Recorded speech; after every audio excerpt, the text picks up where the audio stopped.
നിവിൻ പോളിക്ക് തുടർച്ചയായ പരാജയങ്ങളിൽ നിന്നുള്ള വലിയ തിരിച്ചുവരവാണ് സർവമായയുടെ വിജയം. വലിയ രീതിയിൽ ആദ്യ വീക്കെൻഡ് മുതൽ കളക്ഷൻ നേടുന്ന സർവമായ എല്ലാവരെയും ഞെട്ടിച്ചുകൊണ്ട് 100 കോടി കളക്ഷനിലേക്ക് കുതിപ്പ് നടത്തുകയാണ്. 2015 പ്രേമം എന്ന ഓൾ ടൈം ട്രെൻഡ് സെറ്റർ ചിത്രത്തിലൂടെ മോഹൻലാലിന്റെ ദൃശ്യത്തിന്റെ ആഗോള ബോക്സ് ഓഫീസ് കളക്ഷൻ തകർത്തെറിഞ്ഞ താരമായിരുന്നു നിവിൻ പോളി. ആ നിവിൻ ഇപ്പോഴും അതേ രീതിയിലുള്ള ബോക്സ് ഓഫീസ് പവർ കാണിച്ച് മുന്നേറുകയാണ്.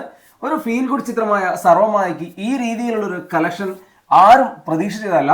എന്നാൽ ഇപ്പോൾ കേരള ബോക്സ് ഓഫീസിൽ നിന്ന് മാത്രമായി 50 കോടിക്ക് മുകളിലും ആഗോള ബോക്സ് ഓഫീസിൽ നിന്ന് 100 കോടിക്ക് മുകളിലും ചിത്രം നേടുമെന്ന് ഉറപ്പായി കഴിഞ്ഞു. സാക്ഷാൽ മമ്മൂട്ടിക്ക് പോലും നേടാൻ കഴിയാത്ത ഒരു കളക്ഷനിലേക്കാണ് സർവമായ കുതിപ്പ് നടത്തുന്നത്. ദുൽഖർ സൽമാന്റെയും മമ്മൂക്കയുടെയും ഉൾപ്പെടെയുള്ള വലിയ പല താരങ്ങളുടെയും കളക്ഷൻ നമ്പറുകളാണ് നിവിൻ പോളിയുടെ ഈ ഒരു ഫീൽ ഗുഡ് ചിത്രം തകർത്തെറിയുന്നത്. നിവിൻ പോളിക്ക് കുടുംബ പ്രേക്ഷകർക്കിടയിലുള്ള വലിയ പിന്തുണ ഒന്നുകൂടെ ഉറപ്പിക്കുകയാണ് സർവമായയുടെ വിജയം. ഇപ്പോഴും ബുക്ക് മൈ ഷോയിലൊക്കെ വലിയ രീതിയിലുള്ള ട്രെൻഡിങ്ങിലാണ് ബുക്കിംഗ് നടന്നുകൊണ്ടിരിക്കുന്നത്. ക്രിസ്മസ് വെക്കേഷൻ ആയതുകൊണ്ട് തന്നെ ഈ ഒരു ചിത്രത്തിന് കുടുംബ പ്രേക്ഷകരുടെ നിർത്താതെയുള്ള ഒഴുക്കുണ്ട്. ചിത്രത്തിന്റെ ഫൈനൽ കളക്ഷൻ എന്തായാലും വലിയ രീതിയിൽ ഞെട്ടിക്കുന്നതായിരിക്കുമെന്ന് ഉറപ്പാണ്. നിവിൻ പോളിയുടെ ശക്തമായ തിരിച്ചുവരവാണ് സർവമായയിലൂടെ രേഖപ്പെടുത്തിയിരിക്കുന്നത്. നിവിൻ പോളിയുടെ ആരാധകരും അദ്ദേഹത്തെ സ്നേഹിക്കുന്നവരുമൊക്കെ അദ്ദേഹത്തിന്റെ വലിയൊരു തിരിച്ചുവരവ് ആഗ്രഹിച്ചിരുന്നു.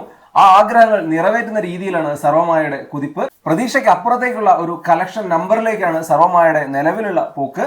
ഒരു ഫീൽ ഗുഡ് ചിത്രത്തിനൊക്കെ കളക്ട് ചെയ്യാൻ പറ്റുന്ന ഒരു ലിമിറ്റിന് അപ്പുറത്തേക്ക് ഈ ചിത്രം സഞ്ചരിക്കുന്നു എന്നുള്ളതും മലയാള സിനിമയ്ക്ക് വലിയ അഭിമാനകരമായ നേട്ടമാണ്.